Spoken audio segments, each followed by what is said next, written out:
In this video, we'll be going over a commonly asked question, which is, why does the system move downwards at the end of the cut, even with the torch height control being off?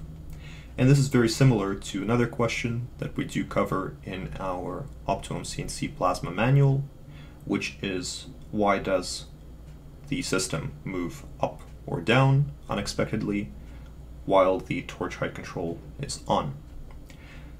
However, in this scenario, there are sometimes edge cases where even after disabling the torch height control and initial height control, you'll see that the cut has been performed, and then the system moves down for no clear reason.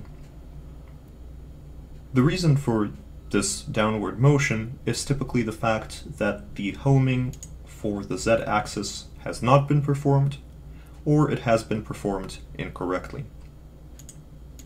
There are two main ways of homing the Z-axis, one being the automatic homing and the other being the manual homing procedure, and we'll go over these two methods. However, first let's run through a sample program to see what our behavior usually is like.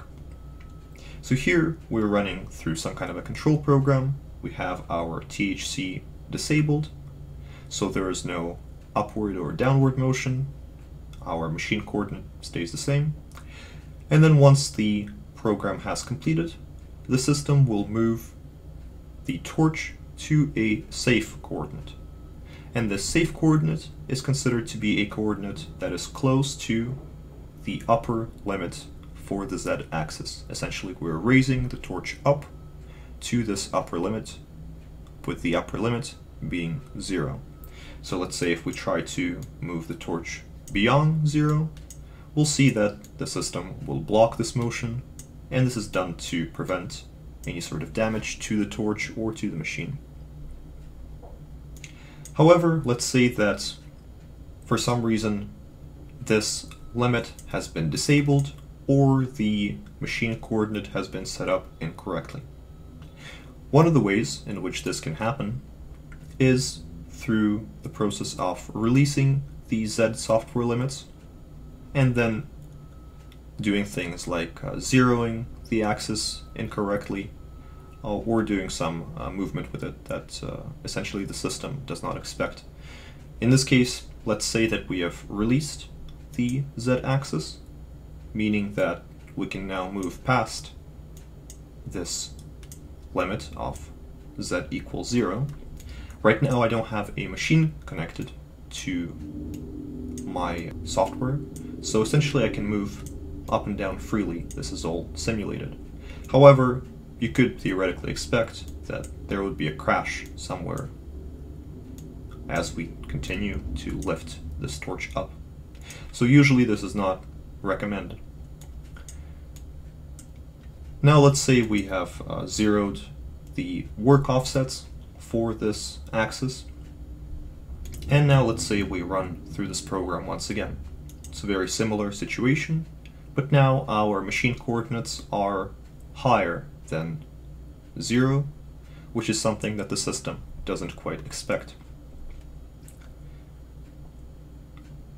Let's say we run through the program once again, and we'll see that at the end of the program, the machine will still attempt to move it to a safe location.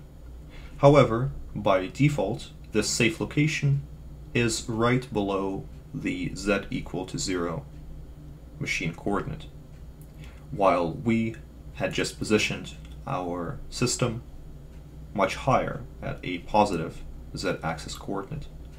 And what this could result in is essentially the torch diving into the metal and crashing into our working material. This can lead to a damaged machine or a damaged torch.